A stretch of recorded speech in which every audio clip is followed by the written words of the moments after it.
Hi everyone, welcome to goal physics classroom. Goal physics ক্লাসরুমে আমি AG sir আলোচনা করছি পদার্থবিজ্ঞানের বিভিন্ন বিষয় নিয়ে। আজ আলোচনা করব বেশ কিছু এমসিকিউ নিয়ে, যা কোনো না কোনো সময় প্রিভিয়াস ইয়ারগুলোতে এই কাউন্সিলের এক্সামে এসেছে।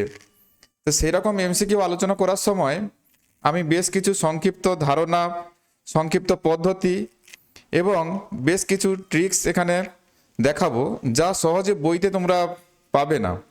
তাহলে এই আলোচনাগুলো দেখলে শুধু এই প্রশ্নগুলো সমাধান সহজ হবে না, এই ধরনের যে কোনো প্রশ্ন এই চ্যাপ্টারগুলো থেকে যখন আসবে সহজেই তোমরা করতে পারবে। তাহলে তা ভালো করে শিখতে গেলে অবশ্যই ভিডিওটিকে প্রথম থেকে শেষ পর্যন্ত ধারাবাহিকভাবে দেখবে, না হলে স্কিপ করে গেলে কোনো কিছু ধারণাতে অসুবিধা থেকে যাবে। তাহলে আলোচনা এখন শুরু করি। প্রথমে এখানে দেওয়া আছে পৃথিবী পৃষ্ঠের নিকটস্থ একটি বৃত্তাকার কক্ষে কোনো উপগ্রহের প্রদক্ষিণ বেগ v0। পৃথিবী পৃষ্ঠ থেকে নিক্ষিপ্ত কোনো বস্তুর মুক্তিবেগ ভি হলে ওই দুটি বেগের অনুপাত। এখানে পৃথিবী পৃষ্ঠের কাছাকাছি বৃত্তপথে ঘূর্ণায়মান কোনো উপগ্রহের কক্ষীয় বেগের যে রাশিমালা, এটা ছিল ভি সমান √GM/r, এবং এই ছোট আরটা ছিল পৃথিবীর কেন্দ্র থেকে ওই উপগ্রহের দূরত্ব, এই ছোট আর ছিল। যদি পৃথিবী পৃষ্ঠের কাছাকাছি হয় সেক্ষেত্রে ছোট আরকে বড় আর দিয়ে লিখি, এবং ভি সমান তখন হবে GM/R সমান, এটা হবে জিএম সমান হয় G×R² সমান √GR, এটা। আর মুক্তিবেগের যে রাশিমালা এসকেপ ভেলোসিটি, সেটা আমরা জানি ভি সমান হয় পৃথিবী পৃষ্ঠে মুক্তিবেগের যে রাশিমালা √2GR। তাহলে এখানে মুক্তিবেগ এবং ওই কক্ষীয় বেগ, পৃথিবী পৃষ্ঠের কাছাকাছি কোনো কক্ষপথে ঘূর্ণায়মান উপগ্রহের কক্ষীয় বেগের যে অনুপাত, এই দুটো অনুপাত কত হবে? √2GR/√GR সমান √2। তাহলে এটা উত্তর হবে √2:1, মানে এই বি দাগের উত্তরটা সঠিক। নেক্সট, রো ঘনত্ব ও আর ব্যাসার্ধের একটি ক্ষুদ্র গোলীয় বস্তু সিগমা ঘনত্ব এবং ইটা সান্দ্রতাঙ্ক বিশিষ্ট কোনো দীর্ঘ তরল স্তম্ভের মধ্যে ফেলা হলো। বস্তুটির প্রান্তীয় বেগ ভি বনাম তার ব্যাসার্ধের লেখচিত্র। তাহলে এরকম ইটা সান্দ্রতাঙ্ক বিশিষ্ট এখানে কিছু লিকুইড দেওয়া আছে যার সান্দ্রতাঙ্ক ইটা। তো এখানে এই লিকুইডের ঘনত্ব দেওয়া আছে রো ঘনত্ব আর ব্যাসার্ধের একটি ক্ষুদ্র গোলক। তাহলে গোলকটার এর ঘনত্ব রো, এর ব্যাসার্ধ হচ্ছে আর, আর যেটা লিকুইডে পড়ছে তার ঘনত্ব সিগমা, এবং এর সান্দ্রতাঙ্ক হচ্ছে ইটা। এখানে এটাকে ফেলা হয়েছে, দীর্ঘ তরল স্তম্ভের মধ্যে ফেলা হলো বস্তুটির প্রান্তীয় বেগ। তো প্রান্তীয় বেগের রাশিমালা আমরা জানি, আমি এখানে প্রতিষ্ঠা করছি না। তাহলে প্রান্তীয় বেগের যে রাশিমালা সেটা ভি সমান 2/9r² rho minus sigma into G/ইটা। এটা হচ্ছে প্রান্তীয় বেগের রাশিমালা। এখন ভির সঙ্গে এখানে ফেলা হলো বস্তুটির প্রান্তীয় বেগ ভি বনাম তার ব্যাসার্ধের আর এর লেখচিত্র। তাহলে দেখতে পাচ্ছি ভি সমানুপাতিক r²। তো এর লেখচিত্রটা কেমন হবে? তাহলে লেখচিত্রটা যদি এভাবে করি, একদিকে আর একদিকে ভি, তাহলে লেখচিত্রটা হবে এরকম ভাবে। অর্থাৎ অধিবৃত্তের, এখানে অধিবৃত্তের আকার, অর্থাৎ বির অপশানটি এক্ষেত্রে সঠিক। অধিবৃত্তাকার, একদিকে স্কোয়ার আছে আর একদিকে সিঙ্গেল ঘাত আছে। তাহলে এই ধরনের ক্ষেত্রে আমরা যে লেখচিত্রটা পাই ওই Y square equal two 4x এর অনুরূপ Y square equal two 4ax, অর্থাৎ একদিকে স্কোয়ার আছে একদিকে সিঙ্গেল ঘাত আছে, তাহলে সেটা একটা অধিবৃত্তের সমীকরণ, তাহলে এই ক্ষেত্রেও এটা অধিবৃত্তাকার হবে। নেক্সট, জলের মধ্যে আর ব্যাসার্ধের একটি গোলীয় বায়ু বুদবুদ গঠিত হলো। জলের পৃষ্ঠটান টি হলে বুদবুদের মধ্যে অতিরিক্ত চাপ, তো বুদবুদের মধ্যে জলের মধ্যে বায়ুর বুদবুদ, তাহলে ওর একটাই তল আছে, তাহলে জলের মধ্যে বায়ুর বুদবুদ যখন হয় ওখানে এইভাবে এয়ার বাবুলস, বাইরে জল আছে পুরোটা, তাহলে এর একটা তল আছে, ভেতরের তলটাই কেবল, তাহলে ভেতরের তল থাকলে এক্ষেত্রে এক্সেস প্রেসারের যে রাশিমালা বুদবুদের ভিতর অতিরিক্ত চাপ পি এক্সএস ইকুয়াল টু এখানে হবে 2, এখানে সারফেস টেনশন টি দেওয়া আছে 2t বাই এটার ব্যাসার্ধ যদি আর হয় তাহলে এটা আর হবে 2t বাই আর। আর যদি ওটা সাবানের ফেনা হতো তাহলে তার দুটো তল থাকতো ভেতরের বাইরের, সেক্ষেত্রে 4t বাই আর হতো। এক্ষেত্রে জলের মধ্যে বাবুলস আছে, সেক্ষেত্রে একটা সারফেস বলে এটা 2t বাই আর হবে। বির উত্তরটি সঠিক। নিচের কোনটি আদর্শ গ্যাসের জন্য সত্য নয়? তাহলে আদর্শ গ্যাসের গতীয় তত্ত্বের মূল অঙ্গীকার যেগুলো ছিল আমরা জানি, সেখানে বলা হয়েছে অণুগুলোর মধ্যে কোনো রকম আকর্ষণ বা বিকর্ষণ বল কাজ করে না, অণুগুলির আয়তন নগণ্য ধরে নিই। তাহলে দেখি এই দুটো শর্ত এখানে আছে কিনা। আদর্শ গ্যাসের অণুগুলি এলো পাথাড়ি ছুটাছুটি করে, এটা সত্য নয় বলেছে, মানে মিথ্যা কোনটা? তাহলে মিথ্যা, এটা তো সত্য আছে ছুটাছুটি করে, হ্যাঁ ঠিক আছে, এটা তো সত্য। তাহলে আদর্শ গ্যাসের অণুগুলি পরস্পরকে আকর্ষণ করে না, এটা ঠিক নয়, তাহলে এটাই হচ্ছে ভুল। এক্ষেত্রে তাহলে সঠিক উত্তর হবে বিটা, এটাই সঠিক উত্তর। আর আদর্শ গ্যাসের অণুগুলির আয়তন নগণ্য, এটাও তো ঠিক স্টেটমেন্ট।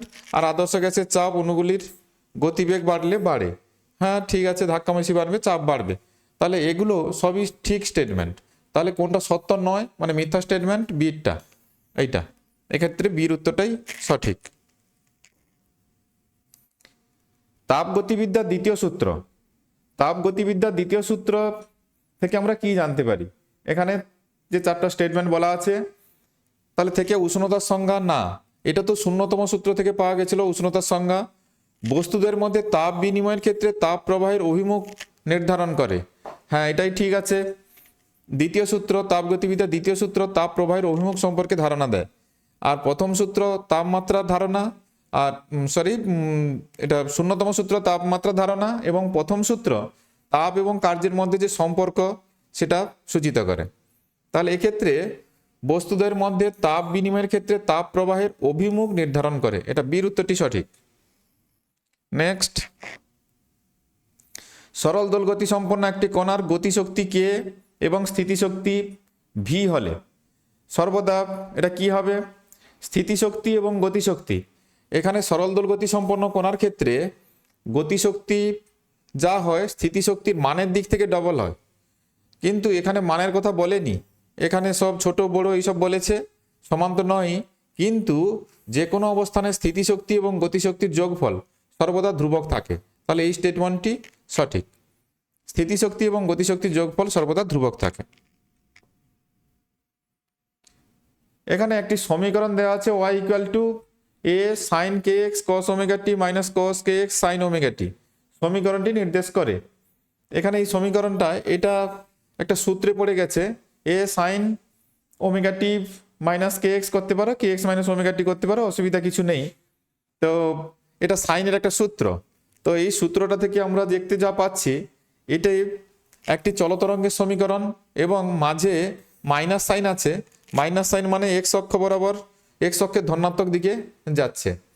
যেহেতু এখানে এক্স আছে এই সমীকরণে ওয়াই ইকুয়াল টু আমরা জানি এ, আমি যে স্ট্যান্ডার্ড সমীকরণ জানি সেটা নিয়েই কথা বলছি, এ সাইন ওমেগা টি মাইনাস কে এক্স, এরকম যদি থাকে তাহলে এখানে এক্স থাকলে এক্স দেখে আমাদের বুঝতে হয় তরঙ্গটা এক্স অক্ষের বরাবর, এক্স অক্ষের দিকে যাচ্ছে বা এক্স অক্ষ বরাবর যাচ্ছে, আর মাইনাস সাইন মানে এক্স অক্ষের ধনাত্মক দিকে যাচ্ছে। তাহলে এক্ষেত্রে এইটাকে সাজিয়ে ফেললে এই ফর্মে চলে আসবে। যেহেতু এই ফর্মে চলে আসবে তাহলে এটা এক্স অক্ষের ধনাত্মক দিকে গতিশীল কোনো চলতরঙ্গের সমীকরণ, তাহলে এইটা যেটা দেওয়া আছে এটাও তাহলে ধনাত্মক এক্স অক্ষ বরাবর যাচ্ছে এবং তার গতিবেগ হয় ওমেগা বাই কে। ভি সমান আমরা জানি ভি সমান ওমেগা বাই কে হয়। তাহলে এটাই ঠিক আছে, 1 নম্বর স্টেটমেন্টটা ঠিক আছে। নেক্সট, এক পরমাণু কোনো আদর্শ গ্যাসকে স্থির চাপে উত্তপ্ত করলে, এক পরমাণু কোনো আদর্শ গ্যাসকে স্থির চাপে উত্তপ্ত করলে প্রদত্ত তাপশক্তির কত ভগ্নাংশ গ্যাসের অভ্যন্তরীণ শক্তি বৃদ্ধি করে? মনোঅ্যাটমিক গ্যাস। তো এক্ষেত্রে আমরা জানি যেটা সেটা হচ্ছে ডিইউ সমান এন ইন্টু সিভিডিটি, আবার ডিকিউ সমান N into C P into D T, এভাবে লিখতে পারি। তো এখানে এইটা হচ্ছে অভ্যন্তরীণ শক্তির পরিবর্তন আর এটা হচ্ছে গৃহীত তাপ। তো এক্ষেত্রে যদি অনুপাত করি ডিইউ এটা সমান কত হবে এন সিভিডিটি আর এটা হবে এন সিপি ডিটি। তাহলে এনটা কেটে গেল, ডিটি কেটে যাচ্ছে, তাহলে সিভি বাই সিপি সমান 1/1 গামা। সিপি বাই সিভিকে আমরা গামা বলি। আবার এক পরমাণু গ্যাসের ক্ষেত্রে গামার ভ্যালু ওই সিপি সিভির অনুপাত যেটা গামা সমান সূত্র ছিল 1+2/f, এফটা যেখানে ডিগ্রিজ অফ ফ্রিডম, এক পরমাণু গ্যাসের ক্ষেত্রে গামার ভ্যালু 1+2/3 সমান এটা হবে 5/3। মনে রাখতে পারলে আর এত কিছু ভাবার দরকার নেই। এক পরমাণু গ্যাসের ক্ষেত্রে গামার মান 5/3, তাহলে 5/3 যদি এখানে বসিয়ে দিই তাহলে ডিইউ/ডিকিউ ইকাল টু 1/5/3 সমান 3/5।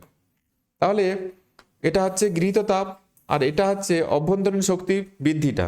তাহলে গৃহীত তাপের কত অংশ অভ্যন্তরীণ শক্তি বৃদ্ধি করবে? 3/5 অংশ, 3/5 অংশ, অর্থাৎ বির উত্তরটি এখানে সঠিক, বি। নেক্সট,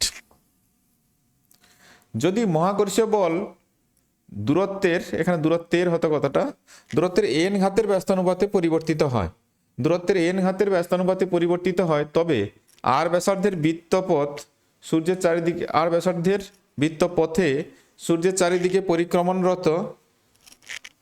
পরিভ্রমণরত কোনো গ্রহের পর্যায়কাল হবে। আচ্ছা, এখানে প্রপার মেথড আর এখানে শর্ট মেথড আমি দুটোই বলছি।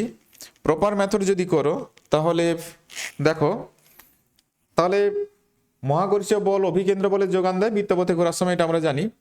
তাহলে এম ভি স্কোয়ার বাই এখানে আর সমান, তাহলে মহাকর্ষীয় বল জি এম বাই r⁴ হবে, এন ঘাতের সঙ্গে ব্যস্তানুপাতে পরিবর্তিত হয়েছে। তো সেক্ষেত্রে তাহলে এম কেটে যাচ্ছে, তাহলে ভি স্কোয়ার সমান জি এম বাই r⁻n−1। তাহলে ভি সমান হবে ভি সমান G M by r⁻n−1 whole to the power half. তাহলে পর্যায়কাল টি সমান হয় 2πr/v। তাহলে এটা হবে, মানগুলো বসিয়ে দিলে তাহলে 2πr/gm r⁻, এখানে হবে r⁻n−1/2, r⁻n−1/2। তাহলে এটা এটাকে একটু উপরে লিখতে হবে, gm বাই এটা উপরে যাবে, তলায় ছিল r⁻n−1/2।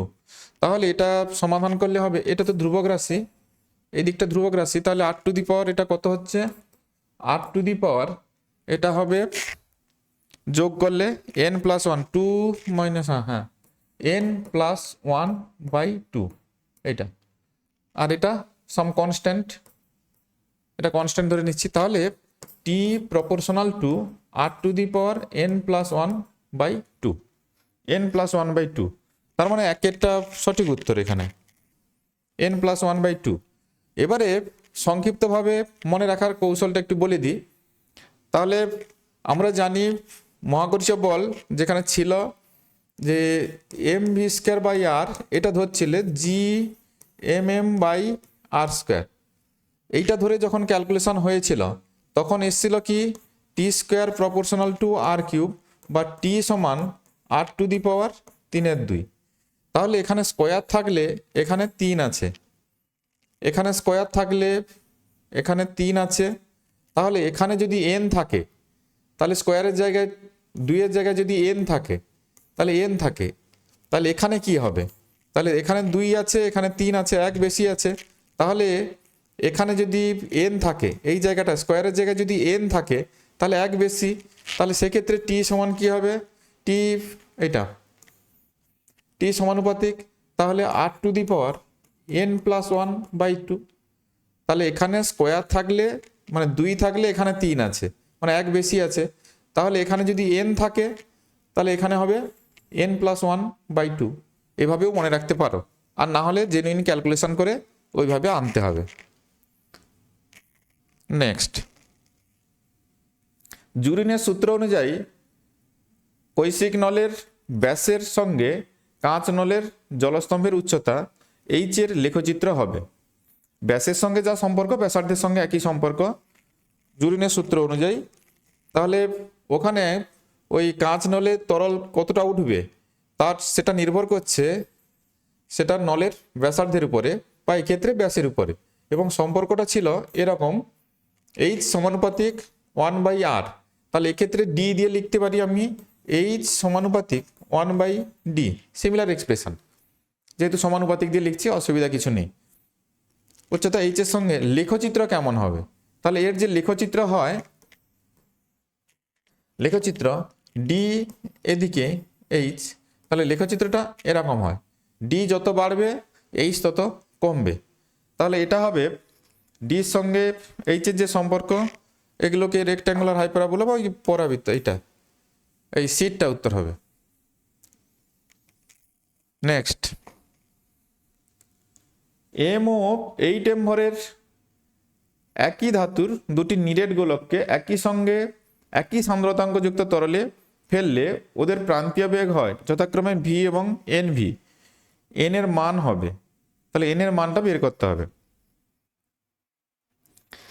তাহলে আমরা জানি প্রান্তীয় বেগের যে রাশিমালা v সমানুপাতিক r², এর আগের কোনো একটা প্রবলেমে লিখেছি, তো v সমানুপাতিক r², এটা। তো এখানে যেটার ভর বেশি সেটাই বেশি বেগ নিয়ে পড়ছে, তাহলে ভর বেশি মানে ব্যাসার্ধও বেশি হবে, এটা আমরা বুঝতে পারছি। তাহলে এখানে n এর ভ্যালুটা আমাকে বের করতে হবে। বেশ, তাহলে আমি দুটো যদি রেশিও করি, একটা nv বেগ একটা v বেগ সমান এটা কি হবে? তাহলে বড়টার ব্যাসার্ধ ধরে নিলাম r, তাহলে r² বাই ওই ছোট যে নিরেট গোলক তার ব্যাসার্ধ স্মল r যদি হয় তাহলে স্মল r এর স্কোয়ার, এভাবে লিখতে পারি। তাহলে capital r² by r² equal to n, এটা একটা কন্ডিশন আমি পাচ্ছি। আমাকে বের করতে হবে n এর ভ্যালু, এটা হচ্ছে 1 নম্বর সাপোজ। এবার দ্বিতীয়ত ওখানে একই উপাদানের তৈরি বলেছে, একই ধাতুর তৈরি।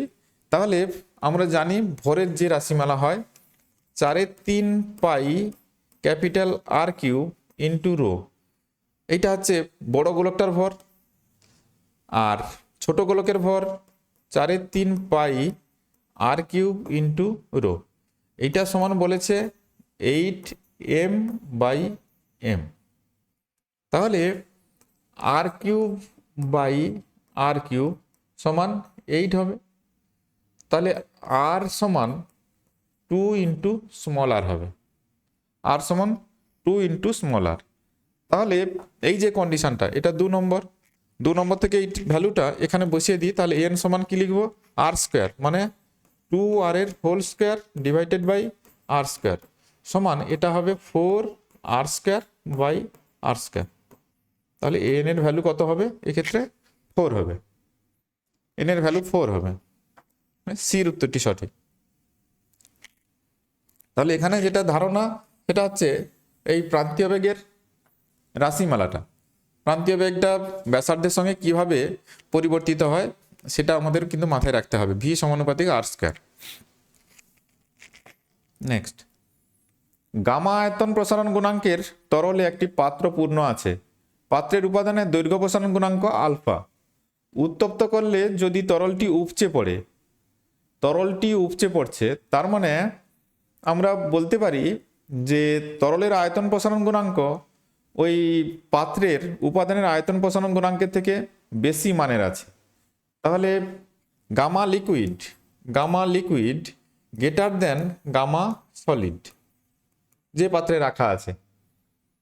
তো এখানে যে শর্তগুলো দেওয়া আছে সবই দৈর্ঘ্য প্রসারণ দিয়ে দেওয়া আছে। তাহলে গামা লিকুইড গ্রেটার দেন, আমরা জানি আয়তন প্রসারণ গুণাঙ্ক সমান 3 ইন্টু দৈর্ঘ্য প্রসারণ গুণাঙ্ক। দৈর্ঘ্য প্রসারণ গুণাঙ্ক কত? আলফা।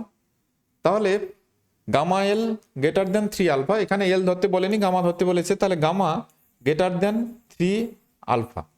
তাহলে গামা গ্রেটার দেন 3 আলফা কোন অপশনটার সঙ্গে ম্যাচ করছে? এখানে বির অপশনে ম্যাচ করছে। বি এইটা।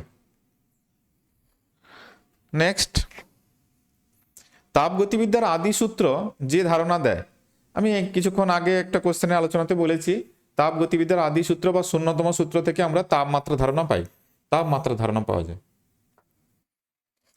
নেক্সট, দুটি তরঙ্গ y1 equal to a sin omega T এবং y2 equal to a cos omega T উপরিপাতিত হলে লব্ধি বিস্তার হবে।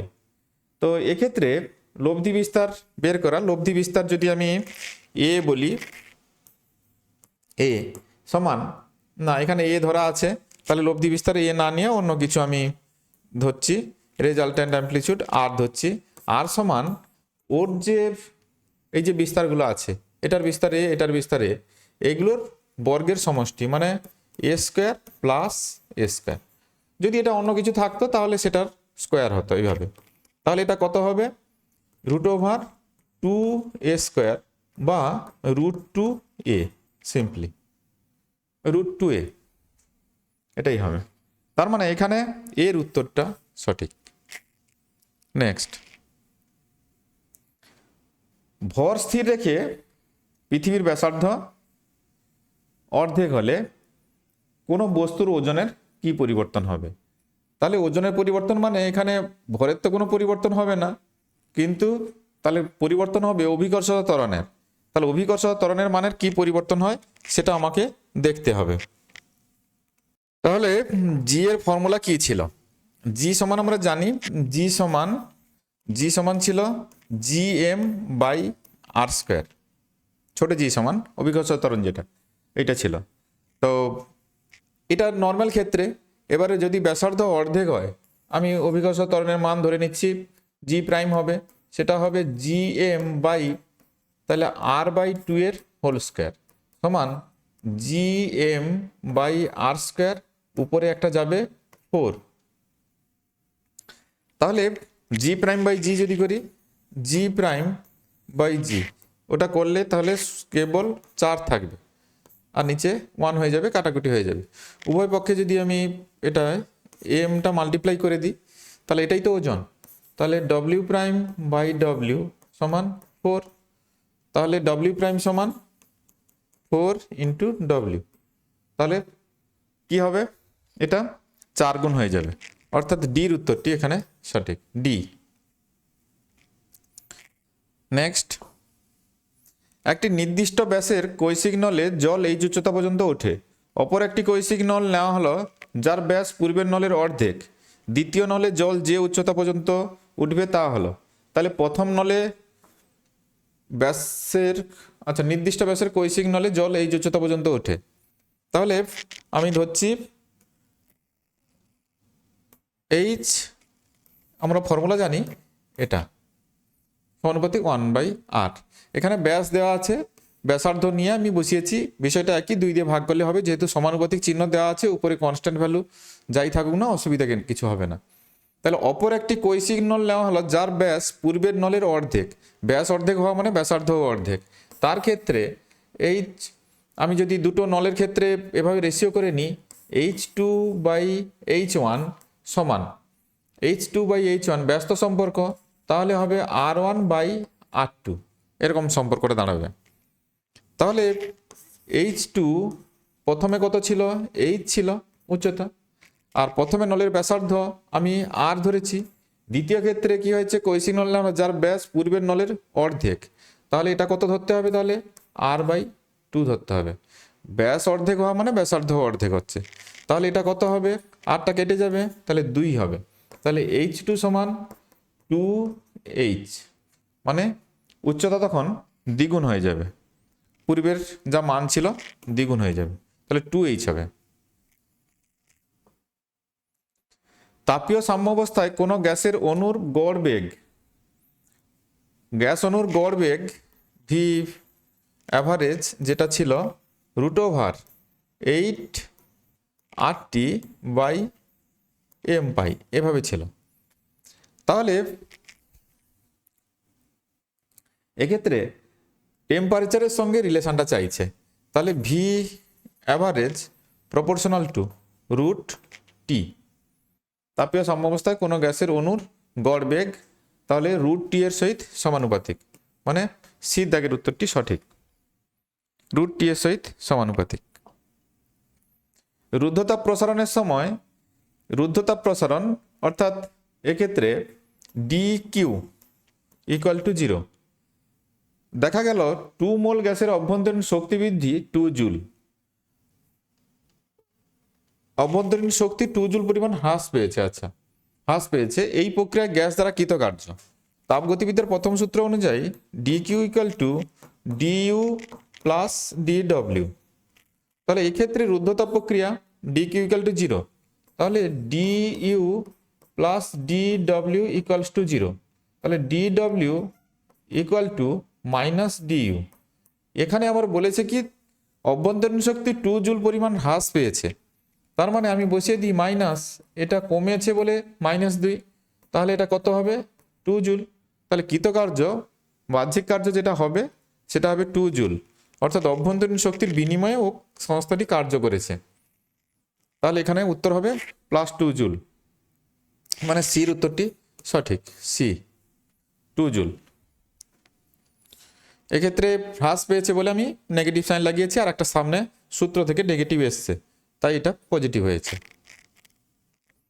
নেক্সট, দুটি শব্দ তরঙ্গের দশা পার্থক্য 60 ডিগ্রি হলে এদের মধ্যে পথ পার্থক্য কত হয়? পার্থক্য হয়, তাহলে দশা পার্থক্যের সঙ্গে পথের পার্থক্যের যে সম্পর্কটি রয়েছে সেটা হলো ফাই = 2π/λ × x।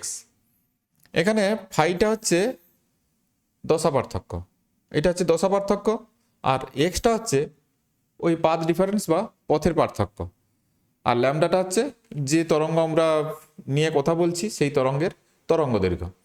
তাহলে এক্ষেত্রে বের করতে হবে আমাকে এক্সটা, তাহলে x = ফাই × λ/2π। এবারে ফাইটা এখানে ডিগ্রিতে দেওয়া আছে, রেডিয়ানে কনভার্ট করতে হবে, তাহলে 60 ডিগ্রি সমান এটা কত হবে? পাই/,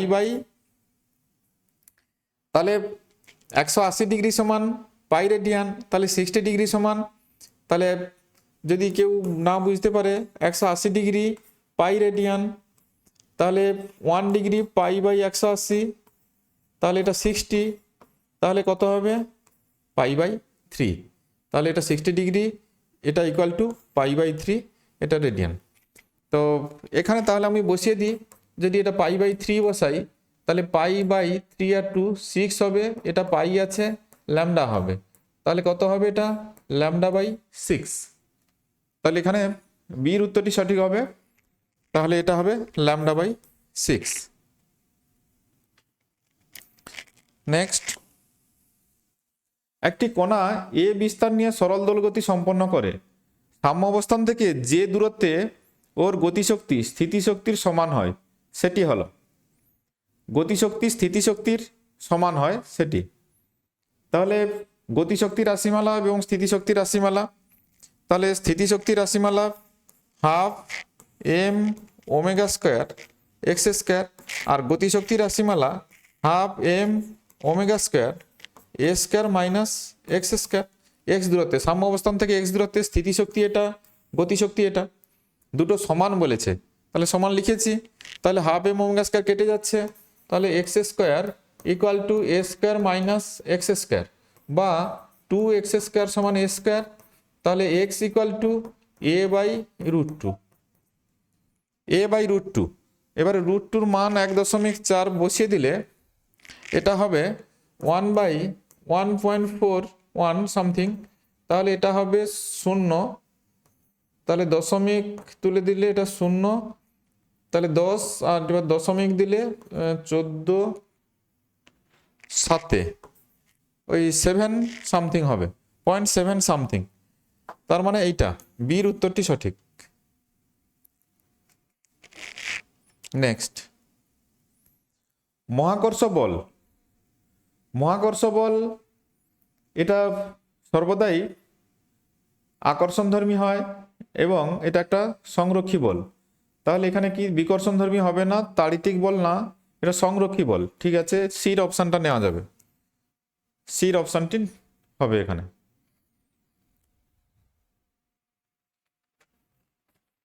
নেক্সট, দুটি স্প্রিংয়ের বল ধ্রুবক K1 ও K2, একটি স্প্রিংয়ের এক প্রান্তের সঙ্গে অন্য স্প্রিংয়ের এক প্রান্ত যুক্ত। তাহলে এইভাবে যুক্ত আছে, একটা স্প্রিং, এইভাবে একটা স্প্রিং যুক্ত। তাহলে এটা স্প্রিংয়ের শ্রেণী সমবায়। শ্রেণী সমবায়ের ক্ষেত্রে সমান্তরাল সমবায়ের মতো করে ভাবতে আমরা রোধে টোধে যেমন করেছি, তো সেইভাবেই এটাকে ভেবে সমাধানটা করতে হয়। শ্রেণী সমবায় আছে, তাহলে তুল্য স্প্রিং ধ্রুবক, তাহলে 1/k equal to 1/k1 plus 1/k2। তার মানে k equal to k1 k2 by k1 plus k2। তার মানে ডির উত্তরটি সঠিক। নেক্সট, R1 ও R2 ব্যাসার্ধের দুটি সাবানের বুদবুদ জোড়া লেগে গেলে ওদের সাধারণ তলের বক্রতা ব্যাসার্ধ কত হয়? হ্যাঁ, তো এইটা একটু হয়তো ক্যালকুলেশন করে উত্তরটা বের করতে হবে, সেটা কারোর ক্ষেত্রে একটু কষ্ট মনে হলেও হতে পারে। আর না হলে এই ধরনের প্রশ্ন যদি কেউ মনে রাখতে পারে, এর উত্তর ফিক্সড, তো এগুলো কোনো ভ্যালু দেওয়া নেই, তো এটা মনে রাখতে পারে। এটা আমাদের প্র্যাকটিস করে অনেকের মনে থেকে যায়। আর না হলে আমি ক্যালকুলেশন করে দিচ্ছি। তাহলে প্রথম ধরো R1 ব্যাসার্ধের যে বুদবুদটা ছিল, তার ক্ষেত্রে internal pressure P1 equal to ওটা P0 plus 4S by R1, surface tension S ধরেছি বাই R1। সেকেন্ড R2 ব্যাসার্ধের যে বুদবুদ, তার internal pressure P0 plus 4S by R2। তো এক্ষেত্রে R1 যদি ছোট হয় তাহলে P1টা বড় হবে, P1 বড়, তাহলে দুটোর মধ্যে pressure difference P1 minus P2, এটা সমান কত হবে? 4S কমন যাবে, 1/R1 মাইনাস 1/R2। এখন দুটো যখন যুক্ত হয়েছে, যুক্ত হওয়ার জন্য যখন একটাই বুদবুদ হয়েছে যার ব্যাসার্ধ যদি ক্যাপিটাল R হয়, সেক্ষেত্রে তার মধ্যে যে ওই প্রেসার ডিফারেন্স যেটা ইন্টারনাল এবং এক্সটার্নালের মধ্যে প্রেসার ডিফারেন্স যেটা তৈরি হয়েছে, মানে এটাকে আমরা ডেল্টা পি বলতে পারি, ডেল্টা পি। আর বড় বুদবুদরা যেটা তৈরি হয়েছে সেটার ক্ষেত্রে ডেল্টা পি সমান 4S বাই R। সেটা R ব্যাসার্ধের দুটো বুদবুদ জুড়ে একটাই বুদবুদ তৈরি হয়েছে যেটার ব্যাসার্ধ হচ্ছে R। তাহলে এই যে প্রেসার ডিফারেন্সটা, এটা দুটো ক্ষেত্রে যদি আমি সেম করে দিয়ে প্রবলেমটা সলিউশন করি, তাহলে কি দাঁড়াবে? 4S by R equal to 4S into 1/R1 minus এটা 1/R2। তাহলে 1/R equal to 1/R1 minus 1/R2। তাহলে R ইকুয়াল টু কি হবে? R equal to R1 R2 by R2 minus R1। এখানে R ইকুয়ালস টু তখন আসবে, ওইটাকে সমাধান করলে ওটা উপরে যাবে, এটা গুণফল, নিচে আসবে R2 মাইনাস R1। এটা সঠিক উত্তর হবে। একটু হয়তো বেশি স্টেপ করতে হচ্ছে এমসিকিউ আকারে, তবে কেউ মনে রাখতে পারলে এগুলো সুবিধা হবে। এমসিকিউ সমাধানের আর অত কিছু দরকার হবে না, সরাসরি বসানো যায়। এটা সরাসরি ডিফারেন্সের সঙ্গে বা অ্যাডের সঙ্গে তো সমান হয় না, তাহলে এটার ক্ষেত্রে তো বিয়োগফল বাই গুণফল করলে অনেক ছোট হয়ে যাবে। তো এটাই ঠিক আছে, এভাবেও কেউ আস্তে আস্তে নিজের মতো করে মনে রাখতে পারে। নেক্সট, একটি সমষ্ণ লেখের নতি সর্বদাই, আমরা জানি রুদ্ধতাপ লেখচিত্রের নতি ডিপি বাই ডিভি, যেটাকে বলি D P by D V adiabatic is greater than gamma times greater than the D P D V iso, অর্থাৎ সমষ্ণ রুদ্ধতাপ লেখচিত্রের নতি সমষ্ণ লেখচিত্রের নতি অপেক্ষা গামা গুণ বেশি। এখানে সমষ্ণটা চাইছে, তাহলে সমষ্ণটা কি হবে? রুদ্ধতাপের থেকে, রুদ্ধতাপের যে নতি তার থেকে কম হবে। তাহলে কম কোনটা আছে দেখো, রুদ্ধতাপের লেখের নতি অপেক্ষা কম, মানে সিটটা আছে, এটা হবে সিটটা। নেক্সট, রান্নার পাত্রের উপাদানে নিম্নোক্ত গুণগুলির মধ্যে কোনটি থাকা সবচেয়ে ভালো? রান্নার যে পাত্র আমরা কড়াই কিংবা যা ব্যবহার করি, তো সেগুলোই উপাদানের কি কি বৈশিষ্ট্য থাকা ভালো? উচ্চ আপেক্ষিক তাপ, নিম্ন তাপ পরিবাহিতা। উচ্চ আপেক্ষিক তাপ নিলে ওটা গরম হতে অনেক বেশি সময় লাগবে, আর নিম্ন তাপ পরিবাহিতা মানে সহজে তাপ যাবে না, তাহলে এলপিজিতে রান্না হলে বেশি পরিমাণ গ্যাস খরচ হবে, কারণ কম কম তাপ যাবে, রান্নাতে অনেক সময় লাগবে রান্না করতে। উচ্চ আপেক্ষিক তাপ ও উচ্চ তাপ পরিবাহিতা, উচ্চ আপেক্ষিক তাপ থাকলে তো গরম করতে অনেকটা বেশি পরিমাণ তাপ লাগবে, সেটা বাঞ্ছনীয় নয়। আর উচ্চ তাপ পরিবাহিতা এটা ঠিক আছে, কিন্তু প্রথমটা বাঞ্ছনীয় নয়। নিম্ন আপেক্ষিক তাপ, হ্যাঁ এটা বাঞ্ছনীয়, কিন্তু নিম্ন তাপ পরিবাহিতা বাঞ্ছনীয় নয়। তাহলে নিম্ন আপেক্ষিক তাপ এবং উচ্চ তাপ পরিবাহিতা এটাই আমাদের প্রয়োজন, অর্থাৎ ডিটাই সঠিক হবে। নিম্ন আপেক্ষিক তাপ থাকলে সহজে গরম হবে, আর উচ্চ তাপ পরিবাহিতা থাকলে সহজেই তাপটা ওই খাদ্যবস্তুতে গিয়ে সেটা সেদ্ধ করতে সাহায্য করবে, সেই জন্য এই বৈশিষ্ট্য থাকা প্রয়োজন। কোনো সনোমিটার তারের মূল সুরের কম্পাঙ্ক এন, এর টান ও ব্যাস দ্বিগুণ এবং ঘনত্ব অর্ধেক করলে মূল সুরের কম্পাঙ্ক কি হবে? তাহলে সনোমিটারের তার, টান করা তারের সূত্র দিয়ে হবে 1/2L, মূল সুরের যে কম্পাঙ্ক ছিল √T/m। এখানে টান ও ব্যাস, এখানে ব্যাস দিয়ে দিয়েছে, তাহলে 1/2L √T/m। m মানে একক দৈর্ঘ্যের ভর, তার মানে πr² ইন্টু রো ইন্টু এলটা তো 1 ধরেছি, তাহলে আর সেটা লেখার দরকার নেই। এবারে এখানে ব্যাস দিয়েছে, আমি ব্যাসার্ধ দিয়ে রাশিমালাটা লিখেছি, তো ব্যাস আর ব্যাসার্ধ দিয়ে লিখলে ওখানে তাহলে আর এর জায়গায় d/2 বসাতে হবে, তাহলে 2 একটা থাকবে, মানে এখানে স্কোয়ার হয়েছে মানে 4 হবে, উপরে তাহলে একটা 4 যাবে। তো এক্ষেত্রে আমি যেহেতু অনুপাত করব, তাহলে ওটা ব্যাসে কনভার্ট না করলেও কিচ্ছু হবে না। এখানে ব্যাস আর ব্যাসার্ধের অনুপাত আকারে আমি তো সাজিয়ে নেব, তার জন্য চেঞ্জ না করেও আমি অঙ্কটা করে দিচ্ছি, দেখো তাড়াতাড়ি হয়ে যাবে, না হলে ওই একটা এক্সট্রা 4 ক্যারি করতে হবে। আচ্ছা, এর টান ও ব্যাস দ্বিগুণ করা হলো, ঘনত্ব অর্ধেক করা হলো, তাহলে প্রথম ক্ষেত্রে সূত্রটা এটা আছে, n সমান এইটা সূত্র। দ্বিতীয় ক্ষেত্রে n' সমান, তাহলে দৈর্ঘ্য কিছু চেঞ্জ করেনি, টান আর ব্যাস দ্বিগুণ করেছে, তাহলে এটা ঠিক থাকবে √, টানটা তাহলে কত হয়েছে 2t, টান দ্বিগুণ করেছে, ব্যাস দ্বিগুণ করেছে মানে ব্যাসার্ধও দ্বিগুণ হয়ে গেছে, তাহলে পাই, তাহলে এটা 2r এর হোল স্কয়ার হবে। আর রোটা ঘনত্ব অর্ধেক করেছে, তাহলে ঘনত্ব অর্ধেক মানে ρ/2, এইভাবে। তাহলে এটাকে আর একটা স্টেপ যদি লিখে নিই, এটা সমান কত হচ্ছে, তাহলে 4t, এই দুইটা উপরে গেলে 4 হয়ে গেল, আর তলায় থাকছে কত পাই ইন্টু 4r², তাহলে 4 কেটে গেল, তাহলে পড়ে থাকছে কি 2L √T/πr², এইটা πr²। আচ্ছা, একটা রো ছেড়ে এসছি, এইটা একটা রো ছিল, এটা রো ছিল, হ্যাঁ। তাহলে এখন যদি আমরা n'/n করি, n'/n সমান কি আসবে 1/2L √T/πr² রো আর 1/2L √T/πr² রো।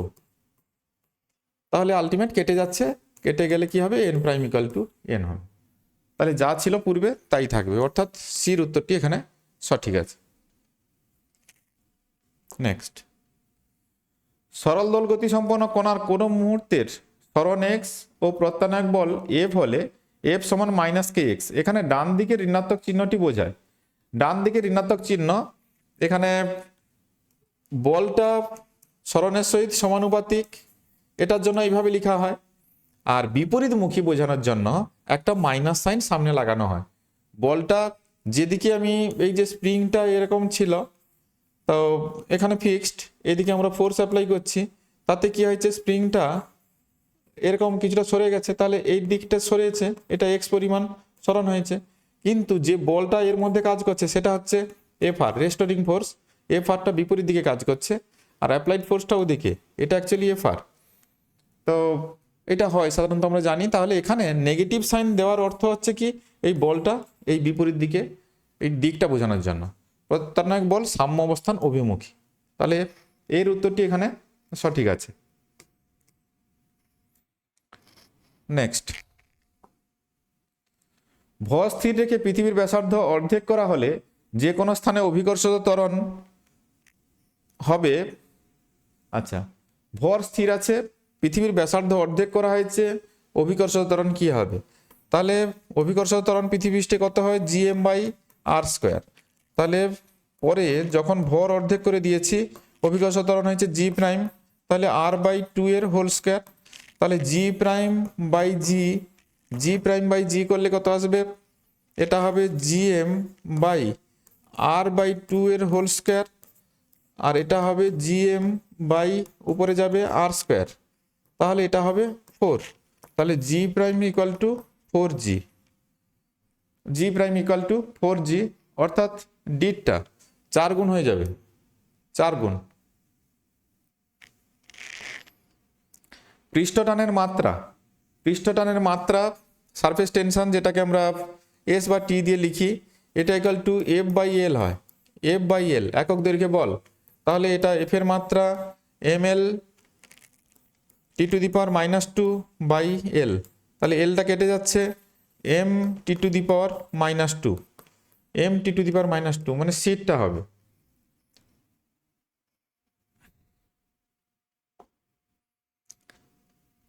আচ্ছা, কোনো সান্দ্র তরল মাধ্যমে 2 সেন্টিমিটার ব্যাসার্ধ বিশিষ্ট একটি বলের দ্রুতি 20 সেন্টিমিটার পার সেকেন্ড।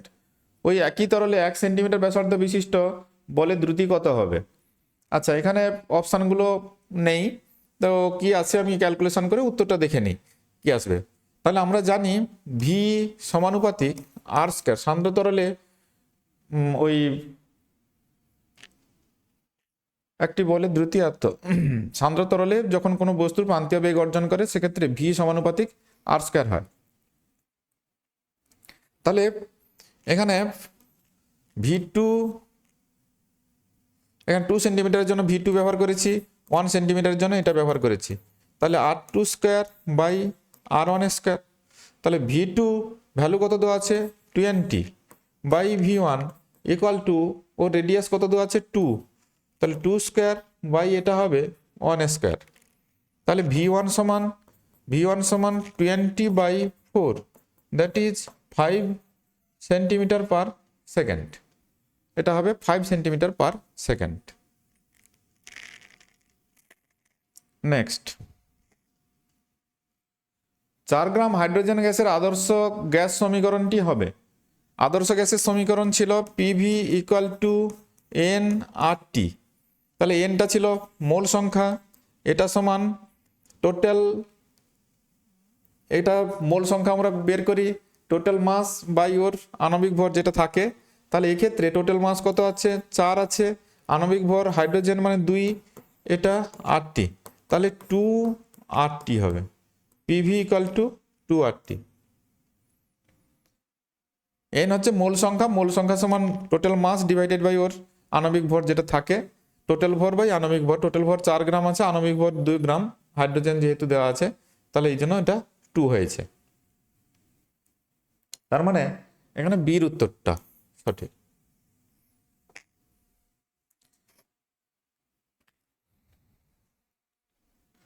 একটি গ্যাসীয় তন্ত্রে 110 জুল তাপ সরবরাহ করলে তার অভ্যন্তরীণ শক্তি 40 জুল বাড়ে। জুল এককে বাহ্যিক কৃতকার্য dQ equal to dU plus ডিডব্লিউ। ডিকিউ সমান ডিইউ প্লাস ডিডব্লিউ। তাহলে এখানে কৃতকার্য চাইছে ডিডব্লিউ, বাহ্যিক কৃতকার্য, তাহলে ডিকিউ মাইনাস ডিইউ সমান ডিকিউর ভ্যালু কত 110 মাইনাস এটা 40, মানে এটা হবে 70 জুল। তার মানে এটা বিটটা সঠিক, 70 জুল। কোনো তরঙ্গের দুটি কোণার মধ্যে 60 ডিগ্রি দশা পার্থক্য হলে তাদের মধ্যে পথের পার্থক্য কত হবে? তাহলে দশা পার্থক্য 60 ডিগ্রি, ফাই সমান 60 ডিগ্রি সমান পাই/3 এত রেডিয়ান। তাদের মধ্যে পথের পার্থক্য, তাহলে ফাই সমান 2 পাই/ল্যামডা ইন্টু এক্স।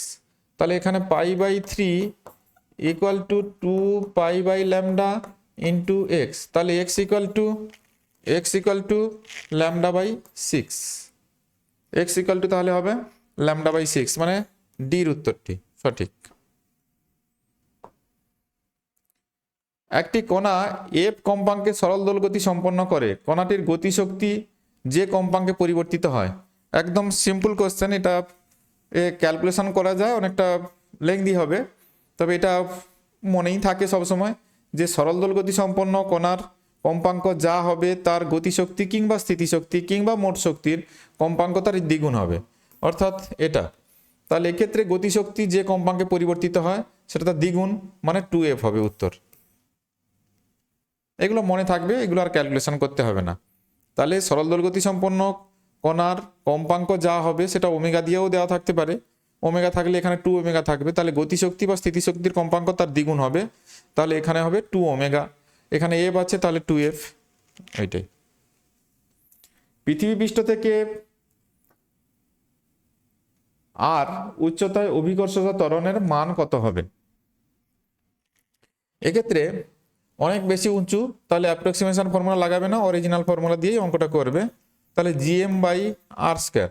আর আর উচ্চতায় অভিকর্ষজ ত্বরণ, সেটা যদি জি প্রাইম বলি তাহলে gm/r প্লাস r এর হোল স্কয়ার সমান gm বাই তাহলে 4r²। তাহলে G prime by G equal to এটা হবে 1/4 কাটাকুটি করলে, তাহলে জি প্রাইম সমান g/4, জি প্রাইম সমান তাহলে g/4 হবে, অর্থাৎ সির উত্তরটা সঠিক।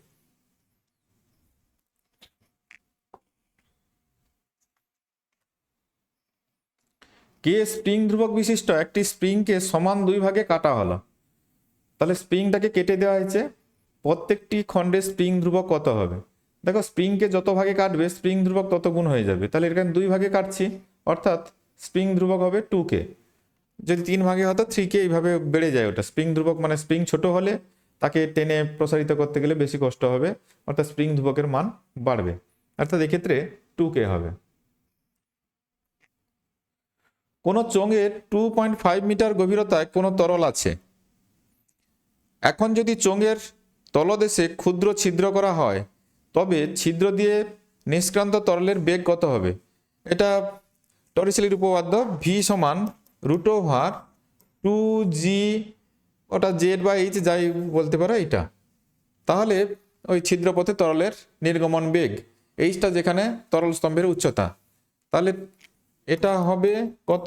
2 × 10 ইন্টু এইচ এর ভ্যালু 2.5, তাহলে এটা হবে 5 × 10 = 50, মানে 5√2 অ্যাপ্রক্স, 5√2 মানে 5 × 1.4, তার মানে 14 × 5 = 70, মানে 7 মিটার পার সেকেন্ড, এরকম একটা হবে 7 মিটার পার সেকেন্ড, এইটা সিটটা হবে। নেক্সট, যখন কোনো বস্তুর তাপমাত্রা 2000 কেলভিন, বস্তু থেকে বিকিরিত সর্বোচ্চ প্রাবল্য বিশিষ্ট বিকিরণের তরঙ্গদৈর্ঘ্য ল্যামডা। এখন যদি তাপমাত্রা বেড়ে 4000 কেলভিন হয় তবে সর্বোচ্চ প্রাবল্য বিশিষ্ট বিকিরণের তরঙ্গদৈর্ঘ্য কত হবে? তাহলে এটা ওই ডিসপ্লেসমেন্ট ল, যেটা ওয়াইন্স ডিসপ্লেসমেন্ট ল ছিল সেইটা লাগাতে হবে। ল্যামডা 1 T1 সমান lambda 2 T2, lambda M T সমান ধ্রুবক, সেই যে সূত্রটা ছিল সেটাই জেনারেলভাবে লাগিয়ে দিচ্ছি। তাহলে এক্ষেত্রে বিকিরণ তরঙ্গদৈর্ঘ্য ল্যামডা 2000 যখন হয়েছে তখন ল্যামডা, এটা তাহলে 2000 কেলভিন। আর এটা কত হবে সেটা বের করতে হবে। তাহলে ল্যামডা 2 সেটা কত হয়েছে 4000 কেলভিন, 4000। তাহলে ল্যামডা 2 সমান তাহলে 2000 ল্যামডা বাই 4000, তাহলে এটা কত হবে ল্যামডা বাই 2, তাহলে ল্যামডা বাই 2 সিটটা হবে। নেক্সট, কোনো কার্নো ইঞ্জিন উৎস থেকে 40 ক্যালোরি তাপ শোষণ করে এবং শীতল তাপাধারে 30 ক্যালোরি তাপ বর্জন করে। উৎসের তাপমাত্রা 320 কেলভিন হলে শীতল তাপাধারে তাপমাত্রা কত হবে? তো এক্ষেত্রে আমরা তাপমাত্রার সঙ্গে তাপের যে সম্পর্ক আছে সেটা দিয়ে সরাসরি করতে পারি, তবুও অনেকে হয়তো সেই সম্পর্ক না জানতে পারে, তবুও আমি বলে রাখছি। ইটা সমান একটা সম্পর্ক ছিল 1 - T2/T1, যেখানে T1টা সোর্সের টেম্পারেচার, T2টা হচ্ছে সিঙ্কের টেম্পারেচার। আবার এটাকে যখন তাপ দিয়ে লেখা হয় 1 - Q2/Q1 এভাবেও লেখা হয়। তাহলে আমরা বলতে পারি T2/T1 ইকুয়াল টু Q2/Q1 এটা।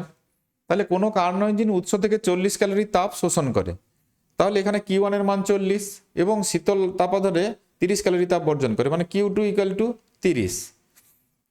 তাহলে আমি মানগুলো সব বসিয়ে দিই। আর উৎসের তাপমাত্রা 320 কেলভিন, তাহলে T2 এটা হচ্ছে 320, এটা Q2 হচ্ছে 30, এটা হচ্ছে 40। তাহলে T2 মানটা সহজেই পাওয়া যাবে এখানে। T2 সমান তাহলে এটা হবে 3/4 ইন্টু 320, তাহলে 80 মানে 240 কেলভিন, 240 কেলভিন মানে সিটটা হবে। নেক্সট, কোনো সরল দোলগতির সমীকরণ, এখানে সমীকরণ দেওয়া আছে x = 8 sin omega t plus 15 cos omega t, যেখানে x হলো সরণ, t হলো সময়, দোলকের বিস্তার। তো এখানে দুটো সরল দোলগতির উপরিপাতের একটা ব্যাপার আছে, তো আমার জটিলতায় যাওয়ার দরকার নেই, যা আছে কোএফিসিয়েন্টগুলো দেখে তাকাও। এখানে 8 আছে, এখানে 15 আছে, তাহলে দোলনের বিস্তার হবে। রেজাল্টেন্ট যে অসিলেশনটা হবে তার ক্ষেত্রে বিস্তার কি আসবে, আমি রেজাল্টেন্ট বিস্তার আর সমান কোএফিসিয়েন্টগুলো স্কোয়ারের সাম, অর্থাৎ 8 স্কোয়ার প্লাস 15 স্কোয়ার, মানে এটা হবে 64 প্লাস 225 225 সমান 289 মানে এটা হবে 17 স্কোয়ার মানে 17। রেজাল্টেন্ট এটা হবে 17, অর্থাৎ ডিটটা হবে সঠিক।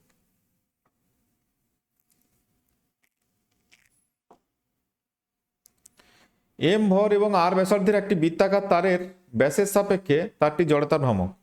যদি এটা তার হয়, এরকম একটা তার, তারের কেন্দ্র এই ছিল অক্ষ, এটা অক্ষ, এরকম অক্ষ, এর ব্যাসার্ধ যদি আর হয়, তাহলে এরকম কেন্দ্রগামী কোনো অক্ষের সাপেক্ষে জড়তা ভ্রামক হয় আইসিএম সমান এম আর স্কয়ার হয়, এটা আমরা জানি। কিন্তু বের করতে বলেছে কোনো ব্যাসের সাপেক্ষে জড়তা ভ্রামক, এরকম একটা ব্যাসের সাপেক্ষে জড়তা ভ্রামক। এখানে পারপেন্ডিকুলার অ্যাক্সিস থিওরেম লাগাতে হবে। যদি এটা আই জেড বলি, এটা আইসিএম না দিয়ে আই জেড বলি, তাহলেও কোনো অসুবিধা নেই। এটা তাহলে আই জেড, তাহলে জেড অক্ষের সাপেক্ষে জড়তা ভ্রামক এটা, তাহলে এক্স আর ওয়াই অক্ষ এরা পরস্পর পারপেন্ডিকুলার আছে, এটা এক্স অক্ষ, এটা ওয়াই অক্ষ, তাহলে আই এক্স পারপেন্ডিকুলার অ্যাক্সিস থিওরেমে বলা আছে I Y equal to I Z. আর এই ক্ষেত্রে যেহেতু সার্কুলার রিং, তাহলে I X equal to I Y, তাহলে I X equal to I Y. তাহলে এই সমীকরণটা থেকে দেখো, তাহলে I X equal to I Y বসিয়ে দিলে তাহলে 2ix equal to I Z, তাহলে আই এক্স সমান আই জেড বাই 2 সমান কত হবে, half M R square by 2। I Z সমান এম আর স্কোয়ার দেওয়া আছে, তাহলে এম আর স্কোয়ার বাই 2 বা হাফ এম আর স্কোয়ার, অর্থাৎ এখানে হবে বিটটা এম আর স্কোয়ার বাই 2। তাহলে কোনো এরকম বৃত্তাকার তার আছে, তারের তাহলে কেন্দ্রগামী কোনো অক্ষের সাপেক্ষে জড়তার ভ্রামক এম আর স্কোয়ার। এবারে আমি লাগিয়েছি perpendicular axis theorem. Perpendicular axis থিওরেমে বলা আছে যে এদের এই যে দুটো অক্ষ, এটা জেড অক্ষ আছে, এক্স অক্ষ, ওয়াই অক্ষ। তাহলে এক্স অক্ষ সাপেক্ষে জড়তার ভ্রামক যদি আই এক্স হয়, ওয়াই অক্ষের সাপেক্ষে জড়তার ভ্রামক আই ওয়াই হয়, তাহলে এই দুটো সমষ্টি ওই দুটো অক্ষের সংযোগ বিন্দু দিয়ে যে উলম্ব অক্ষ গেছে তার যে জড়তার ভ্রামক তার সঙ্গে সমান হবে। তাহলে I X plus I Y equal to I Z, এটাই পারপেন্ডিকুলার অ্যাক্সিস থিওরেম বা লম্ব অক্ষ উপপাদ্য বলে বাংলাতে, সেটাতে বলা আছে। আবার যেহেতু এখানে সার্কুলার রিং, তাহলে আই এক্স আর আই ওয়াই মান সমান হবে। তাহলে এখানে বসিয়ে দিলেই আমি পাচ্ছি 2ix equal to I Z, তাহলে I X equal to I Z by 2 সমান এম আর স্কোয়ার বাই 2। পৃথিবীর ঘনত্ব বর্তমানের 4 গুণ ও ব্যাসার্ধ অর্ধেক হলে আমাদের ওজন কি হবে? তাহলে জি সমান সূত্র ছিল G M by R square. এখানে ঘনত্বের ব্যাপার দিয়ে দিয়েছে, তাহলে আমি ঘনত্ব দিয়ে লিখি রাশিমালাকে 4/3 পাই আর কিউব রো, এটা বাই আর স্কোয়ার। তাহলে সমান এটা কি হবে, তাহলে 4/3 পাই জি রো আর, এটা আসছে। তাহলে এখন জি আছে, এটা আছে। এবারে কি বলেছে, পৃথিবীর ঘনত্ব বর্তমানে 4 গুণ হয়ে গেল, তাহলে সেটা কি হয়েছে 4/3 পাই জি ঘনত্ব 4 গুণ মানে 4 রো ও ব্যাসার্ধ অর্ধেক হলো, তাহলে এটা হবে আর বাই 2। তাহলে 2 2 4, এটা 2। তাহলে জি প্রাইম, তাহলে জি প্রাইম বাই জি করলে ওটা থাকবে কাটাকুটি হয়ে 2, তাহলে জি প্রাইম সমান 2g। তাহলে ওজনটা কি হবে, ওজনটাও যা ছিল তার ডবল হয়ে যাবে, অর্থাৎ বর্তমান ওজনের দ্বিগুণ হবে, মানে বিটটা হবে। অভিকর্ষ ত্বরণের মান দ্বিগুণ হয়ে গেলে ওজনও দ্বিগুণ হয়ে যাবে, শুধু তো এম গুণ হবে, তো তার কারণে অর্থাৎ দ্বিগুণ হয়ে যাবে। নেক্সট, তাপ সঞ্চালনের কোন পদ্ধতিটি অভিকর্ষ বলের উপর নির্ভরশীল? আমরা জানি পরিচালন পদ্ধতির ক্ষেত্রে অণুগুলো যেহেতু উপর নিচে সঞ্চালিত হয়ে তাপ ওখানে পরিবহন করে, তো সেক্ষেত্রে ওই অভিকর্ষ বল মানে নিচ থেকে হালকা হয়ে অণুগুলো উপরের দিকে যায় আর উপরের ভারী অণু নিচের দিকে নামে, এটা তখনই সম্ভব যেখানে অভিকর্ষ বল উপস্থিত আছে, না হলে এটা কখনো এরকম উপর নিচে হওয়া সম্ভব নয়। তাহলে পরিচালন পদ্ধতি অভিকর্ষ বলের উপর নির্ভরশীল, তাহলে বিটটা হবে পরিচালন। কাঁচের গায়ে প্লাটিনামের তৈরি তারকে সিল করে আটকানো হয়, কারণ কাঁচ ও প্লাটিনামের ওই দৈর্ঘ্য প্রসারণটা দুজনের সমান হয় বলে একে সিল করে আটকানো যায়, কারণ প্রসারিত হলে দুটোই সেম অ্যামাউন্টে প্রসারিত হয়, যার কারণে সিলটা আলগা হয়ে যায় না বা খুলে যায় না।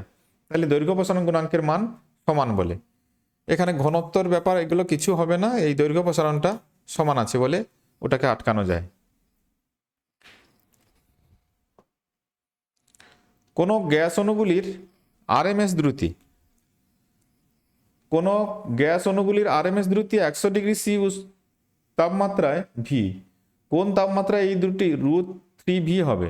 আরএমএস দ্রুতি রাশিমালা, তাহলে ভি আরএমএস সমান √3RT/m, এটা হয়।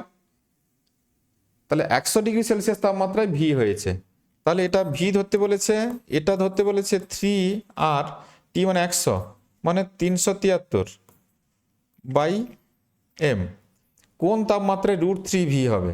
তাহলে √3v সমান 3RT/ এটা m, তাহলে এটা রেশিও করি, এটা 1 এটা 2, তাহলে 2/1 2/1 করলে এটা হবে √3 equal to root T by 373, উভয় পক্ষকে স্কোয়ার করে দিলে এটা 3t/373, তাহলে টি সমান 373 ইন্টু 3 মানে 9, আর 7 3 21, 1 3 3 9 2 11, 1119 কেলভিন। কিন্তু উত্তর কিসে দেওয়া আছে? সেলসিয়াসে। তাহলে 1119 মাইনাস 273, 6 আর 4, এটা 846 ডিগ্রি সি, মানে ডিটা সঠিক।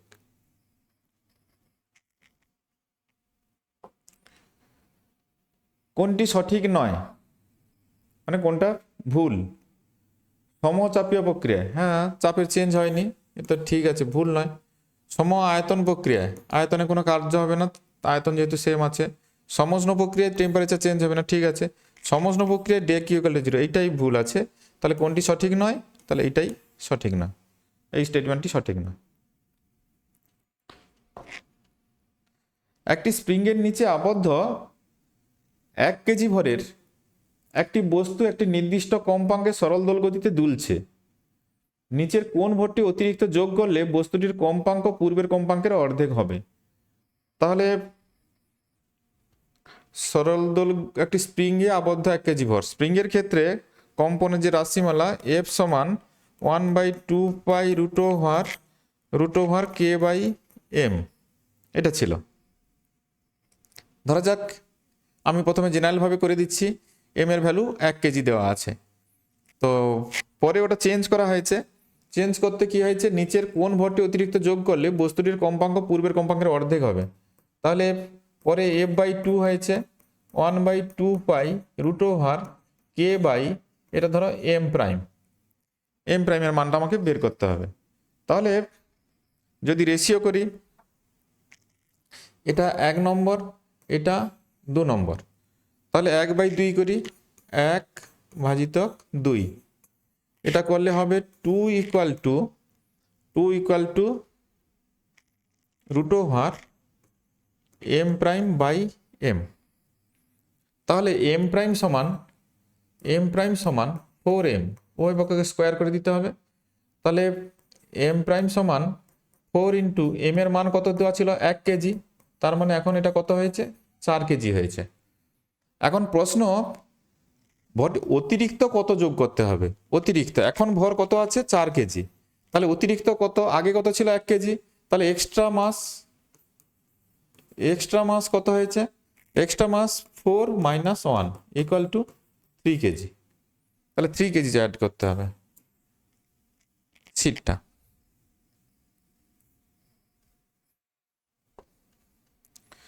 শব্দ এক মাধ্যম থেকে অন্য মাধ্যমে গেলে নিচের কোনটির পরিবর্তন হয় না?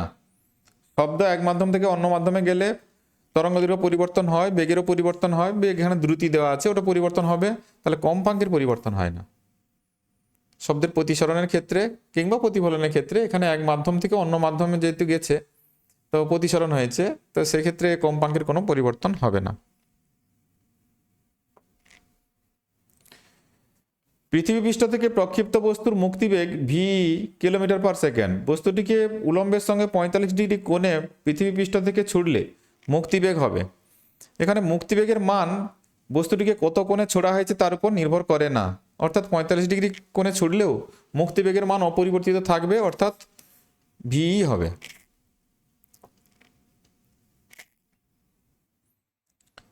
একটি তারের অনুদৈর্ঘ্য বিকৃতি 0.03 এবং পয়সন অনুপাত 0.5, তারটির পার্শ্ব বিকৃতি। আচ্ছা, পয়সন অনুপাতের যে সংজ্ঞা ছিল, পয়সন অনুপাত সমান পার্শ্ব বিকৃতি, মানে এইভাবে যদি লিখি ডেল্টা এ বাই এ, অনুদৈর্ঘ্য বিকৃতি ডেল্টা এল বাই এল, পার্শ্ব বিকৃতি বাই অনুদৈর্ঘ্য বিকৃতি।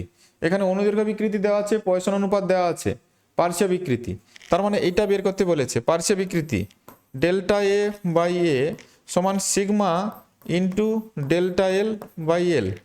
তাহলে এখানে সিগমার ভ্যালু কত দেওয়া আছে? 0.5 ইন্টু 0.03, তার মানে 5 × 3 = 15, 0.015, 0.015 মানে সিটটা হবে, এটাই হবে পার্শ্ব বিকৃতির মান।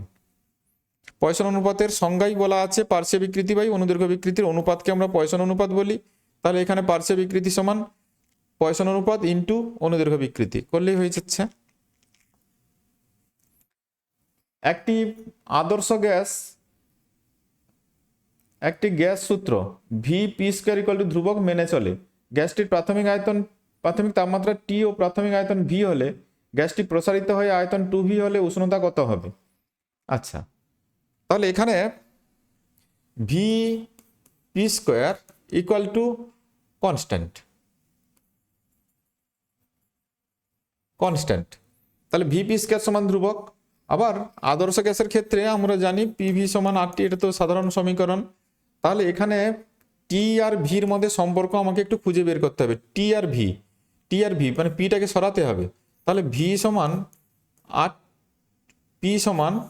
পি সমান RT বাই ভি, এটা দেখতে পাচ্ছি। তাহলে ওটা ওই সমীকরণে বসিয়ে দেব। তাহলে V into RT by V এর হোল স্কোয়ার সমান কনস্ট্যান্ট। তাহলে এটা হবে ভি, এটা থাকবে ভি স্কোয়ার হলে 1/ভি মানে ভি টু দি পাওয়ার -1, বা আমি যদি এটাকে এভাবে লিখি টি স্কোয়ার বাই, এটা একটা ভি কেটে যাচ্ছে তাহলে নিচে ভি থাকবে, সমান এটা আরটা ওইদিকে যদি সরিয়ে দিই আর স্কোয়ার দিয়ে ভাগ করে দিই তাও কনস্ট্যান্ট হবে।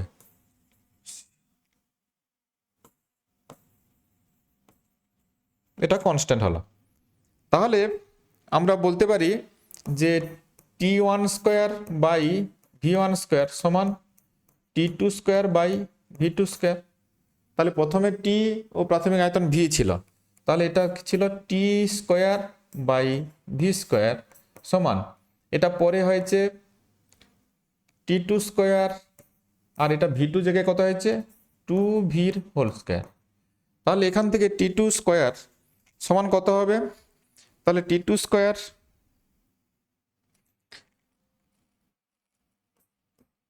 T2 স্কোয়ার সমান, তাহলে এটা 4T স্কোয়ার হবে, কারণ ভি স্কোয়ারটা কেটে গেছে। তাহলে T2 সমান 2T,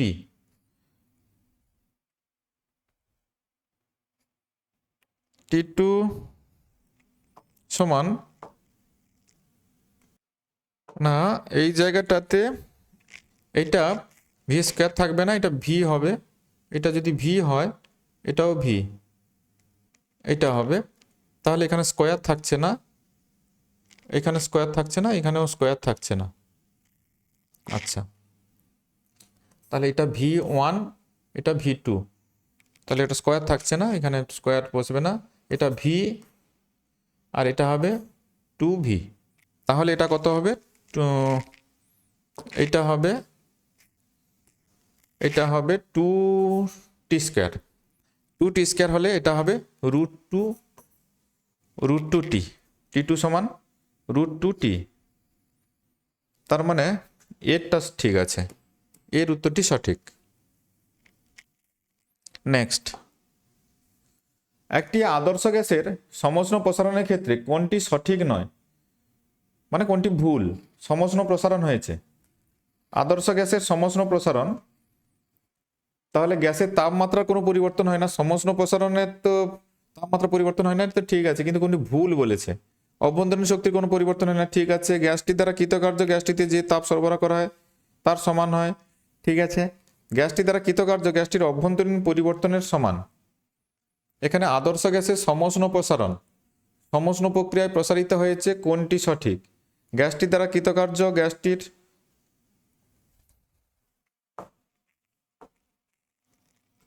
হ্যাঁ দেখো এখানে তাহলে গ্যাসের তাপমাত্রার কোনো পরিবর্তন হয় না, ঠিক আছে, এটা তো ভুল নয়। গ্যাসের অভ্যন্তরীণ শক্তির কোনো পরিবর্তন হবে না, এটাও ঠিক আছে। গ্যাসটি দ্বারা কৃতকার্য গ্যাসটিতে তাপ সরবরাহ করা হয়েছে তার সমান, যেহেতু অভ্যন্তরীণ শক্তির পরিবর্তন হয় নেই, তাহলে তাপগতিবিদের প্রথম সূত্র অনুযায়ী DQ equal to dU plus ডিডব্লিউ। তাহলে যেহেতু এটার কোনো চেঞ্জ হয়নি, তাহলে ডিকিউ ইকুয়াল টু ডিডব্লিউ, অর্থাৎ যে পরিমাণ তাপ দেওয়া হয়েছে পুরোটাই কার্যে রূপান্তরিত হয়েছে, ঠিক আছে। এই তাহলে প্রথম দ্বিতীয় এবং তৃতীয় স্টেটমেন্টে কোনো ভুল নেই, তাহলে 4 নম্বরটাই ভুল আছে, গ্যাসটি দ্বারা কৃতকার্য গ্যাসটির অভ্যন্তরীণ শক্তির পরিবর্তনের সমান। না, এটা হবে না, এক্ষেত্রে অভ্যন্তরীণ শক্তির কোনো পরিবর্তন হচ্ছে না, তো সমষ্ণ প্রক্রিয়া বলেছে, একটি আদর্শ গ্যাসের সমষ্ণ প্রসারণ, তাহলে এক্ষেত্রে হবে না, এটাই ভুল আছে। তার মানে এখানে ডির অপশানটি সঠিক নয়, এটাই তাহলে এখানে সঠিক উত্তর হবে। নেক্সট, একটি যুগ্মপাত দুটি বিভিন্ন পদার্থের পাত দ্বারা শ্রেণী সমবায় তৈরি। যুগ্মপাত শ্রেণী সমবায় আছে পরপর করে এইভাবে আছে, তো বেদ একই, এর বেদ ডি হলে এরও ডি, এদের তাপ পরিবাহিতাঙ্ক K1, এটা K2 হলে তুল্য তাপ পরিবাহিতাঙ্ক। তুল্য তাপ পরিবাহিতাঙ্ক যেটা সূত্র ছিল K সমান D1 plus D2 by D1 by K1 plus D2 by K2, এইভাবে সূত্র ছিল। তো এক্ষেত্রে তাহলে উপরে হবে 2D বাই এটা হবে D বাই K1 আর এটা হবে D বাই K2 সমান, এটা তাহলে কত হবে 2D উপরে যাবে K1 K2 বাই এটা হবে K2 প্লাস K1 আর একটা D কমন যাবে D, তাহলে ডিটা কেটে যাচ্ছে, তাহলে 2K1 K2 by 2K1 K2 by K2 plus K1, 2K1 K2 by এটা, তার মানে এর উত্তরটি সঠিক, এটাই সঠিক উত্তর হবে। নেক্সট, একটি তারকে 3টি খণ্ডে কাটা হলো যাদের মূল সুরের কম্পাঙ্ক N1 N2 N3। মূল তারের মূল সুরের কম্পাঙ্ক N হলে নিচের কোনটি সঠিক হবে? তাহলে প্রথম যে তারটা তার দৈর্ঘ্য এই তারটা ছিল, তাই 3টা টুকরো করে দিয়েছি, এর দৈর্ঘ্য L1, এরটার L2 আর এটা হচ্ছে L3, তার টোটাল লেন্থটা কত আছে L, তাহলে এর কম্পাঙ্ক N1, এরটার জন্য N2, এরটার জন্য N3, তাহলে N1 সমান আমরা লিখতে পারি 1/2L1 root over T by M, একই তার তো, তাহলে N2 সমান 2L2 root over T by M এবং N3 সমান 1/2L3 root over T by M। তাহলে এখান থেকে যদি বলি L1 সমান এইখান থেকে L1 সমান 1/2N1 root over T by M, এটা থেকে L2 সমান 1/2N2 root over T by M, এটা থেকে L3 সমান 1/2N3 root over T by M। তাহলে তিনটাকে যখন যুক্ত করে দিচ্ছি একটাই হচ্ছে, সেক্ষেত্রে যে কম্পন মূল সুরের সেটা কম্পাঙ্ক হচ্ছে N = 1/2L root over T by M। তাহলে সেটার ক্ষেত্রে আমি লিখতে পারি L = 1/2N root over T by M, এটা।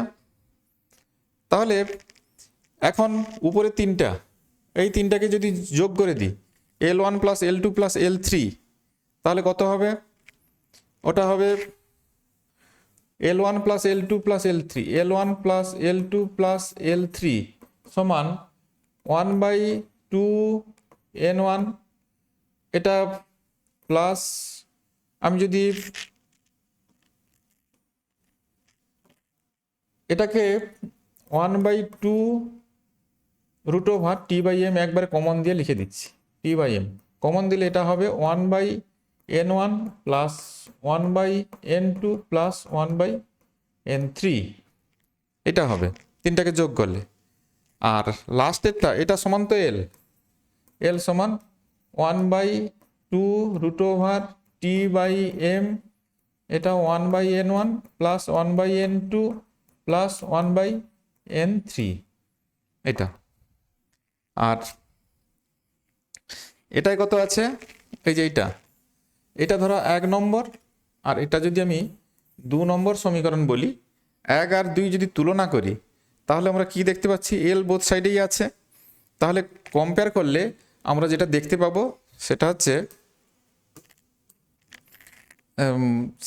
1/n equal to 1/n1 plus 1/n2 plus 1/n3।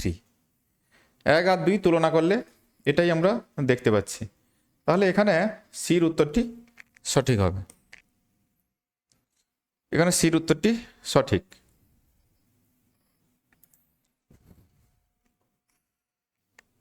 আজকের আমরা বেশ কিছু এমসিকিউ নিয়ে আলোচনা করলাম। এমসিকিউগুলোর আলোচনা অবশ্যই গুরুত্ব সহকারে আরেকবার দেখবে, ওগুলোকে প্রয়োজন হলে রিপিট করে লিখে প্র্যাকটিস করবে। এখনও যারা চ্যানেলটিকে সাবস্ক্রাইব করনি অবশ্যই সাবস্ক্রাইব করবে এবং ভালো লাগলে বন্ধুদের মধ্যে শেয়ার করবে। Thank you, good by.